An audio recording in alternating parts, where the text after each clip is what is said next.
This video is brought to you by Squarespace, the all-in-one website platform. More about them later in the video.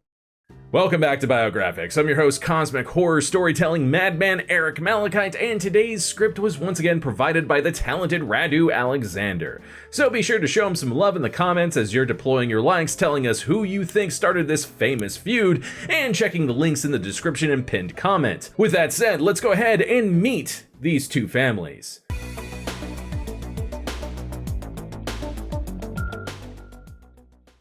On June 14th, 2003, the people of Pikeville, Kentucky witnessed the final chapter in one of the country's most bitter rivalries, when the two families known as the Hatfields and the McCoys signed a truce, thus proclaiming to hereby and formally declare an official end to all hostilities implied, inferred, and real between the families now and forevermore. During the 19th century, few people hated each other more than these two clans. Why? Some say it was over a land dispute, others due to their opposing allegiances during the Civil War. Some say it was even because of a stolen pig. Yeah, a pig. Whatever the reason, the Hatfields and McCoys engaged in a legendary bloody feud that lasted for decades and left dozens of kinsmen on both sides either dead or in prison.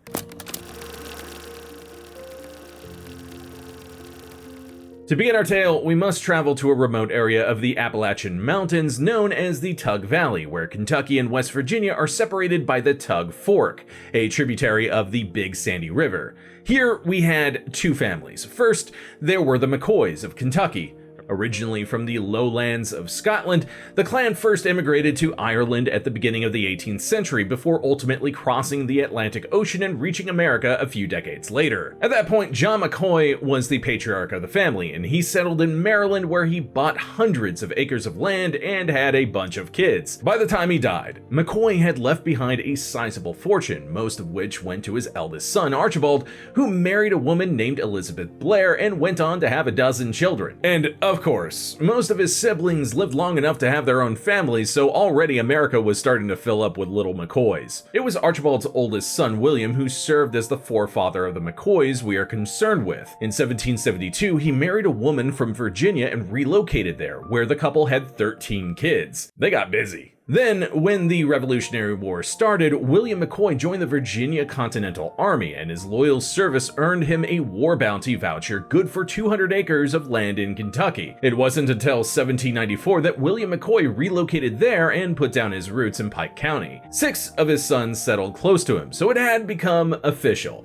The McCoys were in Tug Valley. By the time our feud got started, the clan patriarch was Randolph McCoy, aka Old Raynell, who married his cousin Sally and had 16 children together, most of whom would become involved in the feud in one way or another. Now let's move on to the other side of the river and meet the Hatfields. Originally, they came from the town of Hatfield in South Yorkshire, England. They beat the McCoys to America by over half a century, as Matthias Hatfield made it to the New World during the 1660s. Soon after his arrival, Matthias married a woman named Maria Mellin in New Haven, Connecticut, and later settled down in Elizabethtown, New Jersey, where Hatfield owned several successful tanneries. From that point on, it's a similar tale to the McCoys. Matthias and Maria had a bunch of children who had a bunch of children who then had a bunch of children, and some of them probably married their cousins. Rumor, Scout, Cassidy, Zoe, Ian, Lauren, Cubert. It was actually George Hatfield, Matthias's great-grandson, who made the move to Virginia where he established that side of the clan. But subsequent generations slowly drifted westward, so that by the time that George's great-great-grandson Ephraim started his own family, he was living in Logan County, West Virginia. Ephraim and his wife Nancy had a formidable 18 children together, but the only one we are concerned with was William Anderson Hatfield, better known as Devil Anse, born on September 9th, 1839, since he would serve the role of the Hatfield family patriarch during the violent struggles with the McCoys. Anse married Lavisa Chafin in 1861, and the couple raised 13 children together. And now that the introductions are out of the way, let's go ahead and play our very own version of Family Feud. If you want to get ahead of the competition, then you're going to need an awesome website. And the sponsor for today's video, Squarespace, has you covered. Squarespace is the all-in-one website platform, perfect for entrepreneurs with wares to sell, bloggers with a message to spread, and artists looking to reach the masses with their work. Whether you're just starting out, or you're looking for a way to better manage your brand or win a bitter feud between warring families, Squarespace makes it easy for you to create beautiful professional websites, engage with your audience, and make sure the right people are getting your message. Squarespace's Fluid engine makes it easier than ever for pretty much anyone to dive in and make a beautiful website. Answer a few questions about the goals you'd like to accomplish with your site, choose a template, and get dragging and dropping elements onto your template. Drag and drop technology is also included in every Squarespace site. And now introducing Design Intelligence, Squarespace's brand new service that combines 2 decades of industry-leading design expertise with cutting-edge AI technology to unlock your strongest creative potential. Design Intelligence empowers anyone to build a beautiful, more personalized website tailored to their unique needs and craft a bespoke digital identity to use across one's entire online presence. Best of all, if you're selling stuff on your website, you'll be able to offer a simple yet seamless checkout experience with Squarespace's powerful tools. You'll be able to accept credit cards, PayPal, Apple Pay, and in eligible countries, offer customers the option to buy now and pay later with Afterpay and ClearPay. Ready to get started? Check out squarespace.com for a free trial. And when you're ready to launch, go to squarespace.com/biographics to save 10% off your first purchase of a website or domain.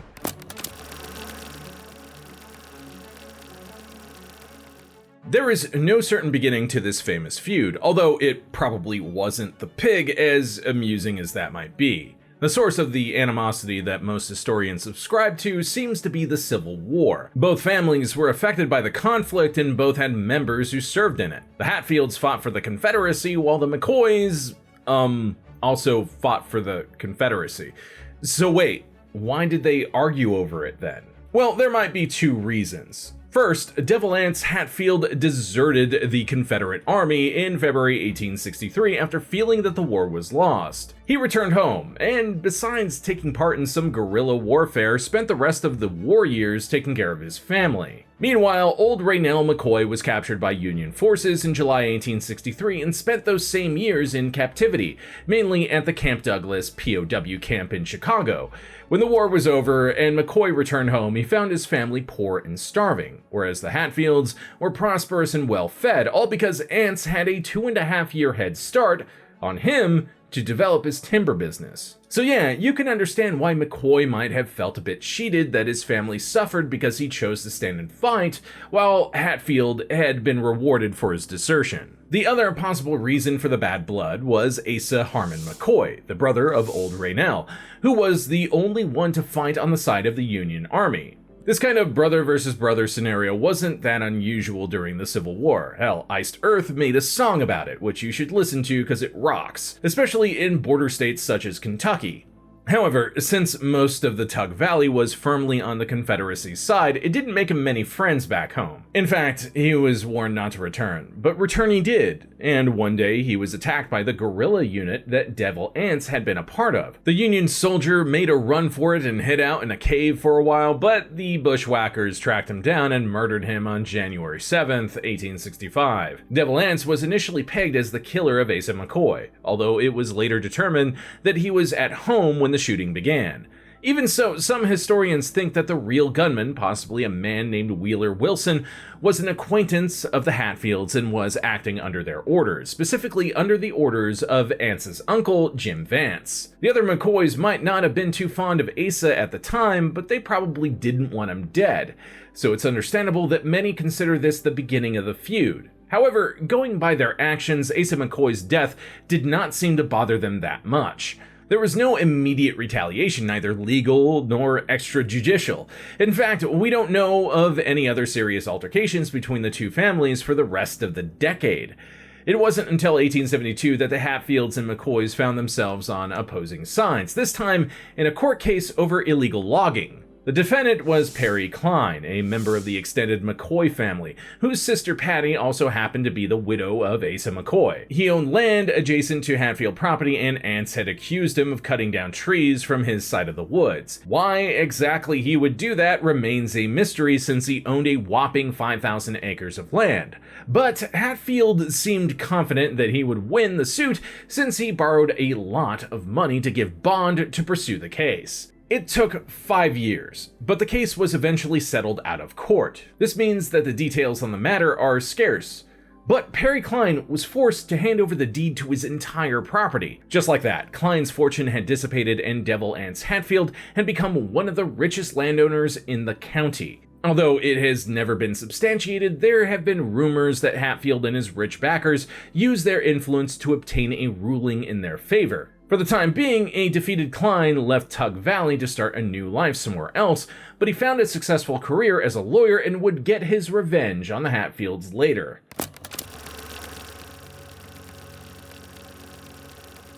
For now, let's get to that pig we kept hearing about.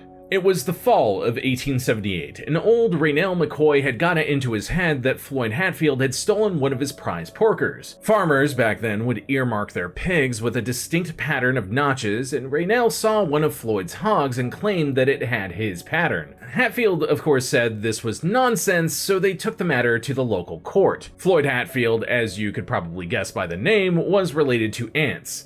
He was a cousin, but he also happened to be related to the McCoys through marriage, and he lived on the Kentucky side of the river, which, for lack of a better term, could be considered McCoy territory. However, the Justice of the Peace was Reverend Anderson Hatfield, aka Preacher Ants, yet another kin to Devil Ants. But it seems that their nicknames match their personalities, because the Justice of the Peace tried to make the trial as fair as possible by selecting a jury composed of 6 McCoys and 6 Hatfields. We can infer a few things from this. For starters, Raynell McCoy didn't hate all Hatfields, at least not yet, since he was the one who went to Preacher Ants in the first place. It was mostly Devil Ants and his brood, Asa McCoy's death notwithstanding. There is no written record of the trial, but in the end, the jury sided with Floyd Hatfield. Some say this was due to the testimony of Bill Staton. He, like Floyd, was related to both families and testified that the pig belonged to the Hatfields. Some say it was because of one of the jurors, Selkirk McCoy, who voted against his kin. He did this either because he was having an affair with a Hatfield woman, or because he and his sons worked for Devil Ants's timber business. Either way, this had violent repercussions. 2 years later, a couple of Randall's nephews, Sam and Paris McCoy, got into an altercation with Bill Staton and shot him dead. Curiously enough, even though they were tried for murder in a court mostly controlled by the Hatfields, they both got off pleading self-defense. Local legend says that it was Devil Ants himself who wanted to see the boys go free to prevent their family feud from turning into an all-out war. Alas, his efforts were in vain, because from here on out, things were about to get a lot bloodier.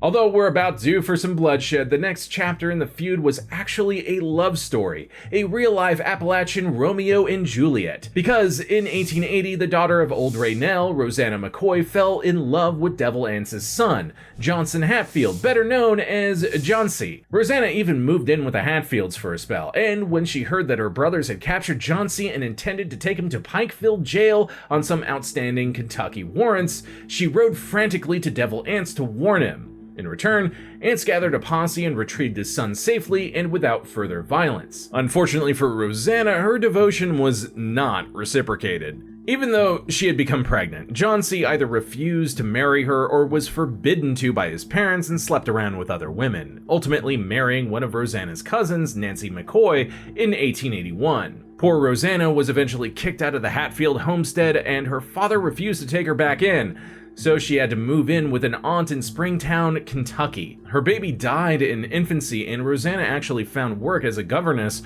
for the aforementioned Perry Cline. The true point of no return for the feud happened in August 1882. It was election day, and the McCoys were still simmering over the Hatfields' treatment of Rosanna. Her brother, Tolbert McCoy in particular, he picked a fight with Bad Lias Hatfield over an unpaid debt. But Bad Lias was one of the Kentucky Hatfields, brother to Preacher Ants, not to be confused, of course, with Good Lias, who was the brother of Devil Ants. He had little to no involvement in the feud and insisted that he had paid that debt years earlier. But one Hatfield was as good as another for Tolbert that day, so he kept badgering him. Eventually, he got his wish when one of the Hatfields he actually hated, Devil Ants' other brother Ellison, got involved in the fight.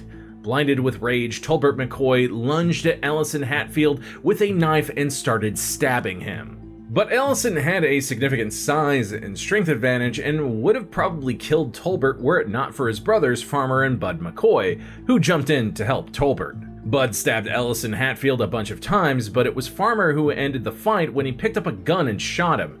Ellison Hatfield did not die immediately, but lingered for 2 more agonizing days. Everyone understood that there would be deadly consequences when Devil Ants found out. And they were right. Preacher Ants tried to prevent further bloodshed by having the McCoy brothers arrested and sent to the relative safety of Pikeville Jail, but they were intercepted by Devil Ants and a posse of his supporters. They took the brothers to the bank of the river, blindfolded them, tied them to some pawpaw bushes, and gunned them down in cold blood.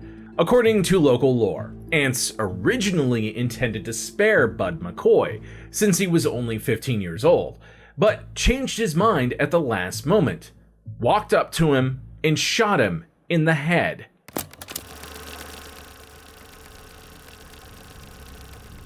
Not only did the Hatfields enact their vengeance, but they seemingly got away with it too. Despite over 20 indictments being filed for Devil Ants and his supporters for the triple murder of the McCoy brothers, the local law made no attempts to serve the warrants or to extradite any Hatfields to Kentucky. The community, more or less, either saw the retaliation as justified or were simply afraid of the Hatfields and pleaded with old Raynell to let the matter drop because any other course of action would only cause more trouble for everyone involved. And believe it or not, that's exactly what happened for the next few years. Although Raynell kept demanding justice, nobody local seemed willing to take up his cause. And when renewed violence erupted between the families, it was the Hatfields again shedding blood. In 1886, Logan County Special Constable Cap Hatfield, Devil Ants' son, delivered a serious beating to Mary McCoy Daniels, under the impression that she had been spying for her family. Her brother Jeff McCoy swore vengeance, but he had a warrant for murder out on him, so Cap tracked him down and killed him under the pretense that McCoy tried to escape. Whether or not this was the case, we can't say,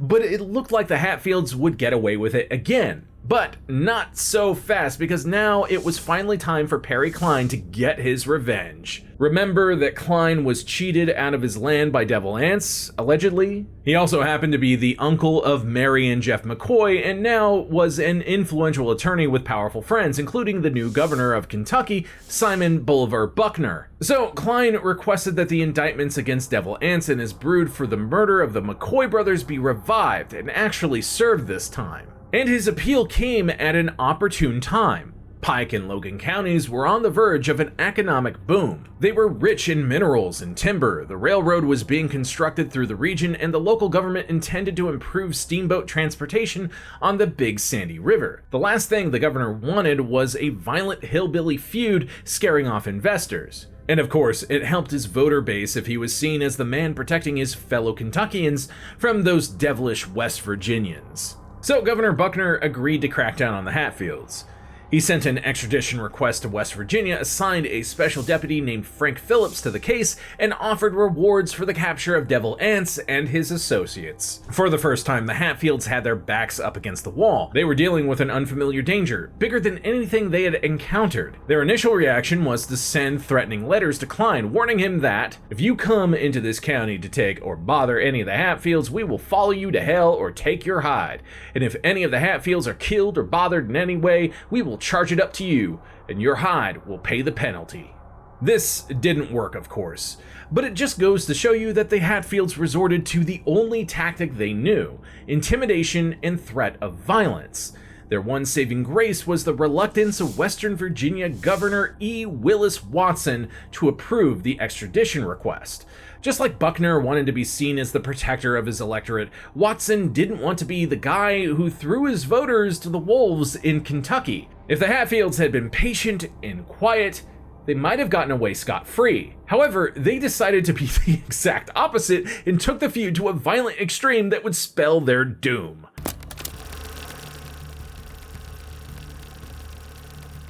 On January 1st, 1888, a group of Hatfields and their supporters committed something that even the West Virginia newspapers decried as the crowning piece of devilry. In the early hours of the morning, Cap Hatfield, his uncle Jim Vance, John C. Hatfield, and about 10 others launched a full-scale attack on the home of old Raynell and his family. Their reasoning, if you could call it that, was that if the McCoys weren't alive to testify against them, the Hatfields could not be convicted for the murders of Tolbert McCoy and his 2 brothers. First, they set the house ablaze. Then they opened fire on whomever they saw fleeing the scene. Out of the 15 or so people inside, the Hatfields killed 2 of Raynell's children, Calvin and Alifair McCoy. One of the gunmen also attacked Raynell's wife, beating her over the head with his rifle butt until he thought she was dead. She survived, but was left debilitated and later had to be committed to a mental asylum. The other McCoys managed to escape into the woods. This heinous attack made front-page news all over the country and, for the first time, turned the Hatfield-McCoy feud into a national sensation. This time, there was no more waiting around for extradition. Frank Phillips rounded up a posse which included a few of the McCoy men and conducted raids into West Virginia to catch Hatfields. On the first one, they ran into Cap Hatfield and Jim Vance. While Cap made a run for it, Phillips shot Jim Vance dead. After another half-dozen raids, Phillips captured about 10 members of Hatfields and Company and took them to Kentucky to stand trial for murder. But now, West Virginia was upset that Kentuckians were crossing state lines to basically kidnap its citizens, so a counter-posse was formed, led by Constable John Thompson, to patrol the boundary of the Tug Fork and prevent any further incursions. On January 19th, the 2 sides met during one of these raids on the banks of Grapevine Creek. A pitched battle ensued, which ended quickly with a few injuries and 1 death on the Hatfield side,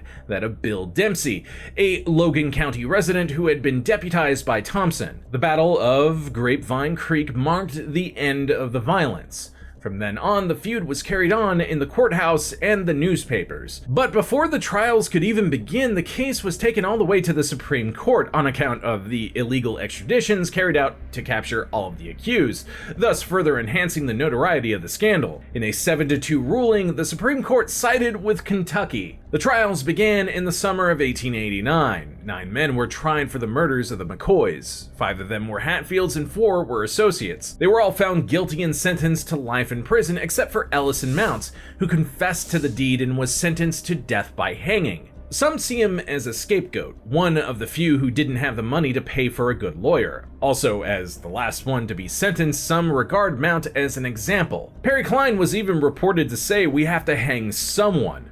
And it appears that the people of Pikeville agreed. Ellison Mounts was hanged on February 18th, 1890, with his last breaths crying out, "The Hatfields made me do it! The Hatfields made me do it!" But what about old Raynell and Devil Anse, the 2 men at the core of the feud? Emotional and financial damages aside, they both managed to escape the conflict physically unharmed and as free men. Randolph McCoy moved to Pikeville after the New Year's Massacre and operated a ferry across the Big Sandy River. After the initial interest in the feud died down, he lived in relative anonymity until he died in 1914. As for Devil Anse Hatfield, heavy debts forced him to sell most of his lands in the Tug Valley at a loss and move with his remaining family members somewhere more remote. His extradition was never approved, but he was still paranoid that detectives would come to arrest him and bring him to Kentucky to stand trial. In 1889, he struck a bargain to voluntarily show up in federal court on charges of selling illegal whiskey in exchange for protection from any other outstanding warrants. On that occasion, he gave a long interview with his side of the story in which he relayed most of the facts truthfully, besides admitting his role in the murder of the 3 McCoy brothers, of course. It was an attempt to salvage the Hatfield name somewhat, but by that point, nobody really cared anymore. So Devil Anse was also allowed to live in quiet obscurity until he passed away in 1921. The modern era saw occasional renewed interest in the feud, be it in books or movies, or most memorably, an episode of Family Feud where the Hatfields and McCoys faced off one last time. I hope you learned something today, and if you dug today's video, be sure to deploy your likes, comment down below, check out my storytelling video essay channel Story Rant, and share this video with someone who loves learning about history. I'm Eric Malachite, and I'll see you next time, Space Cowboy.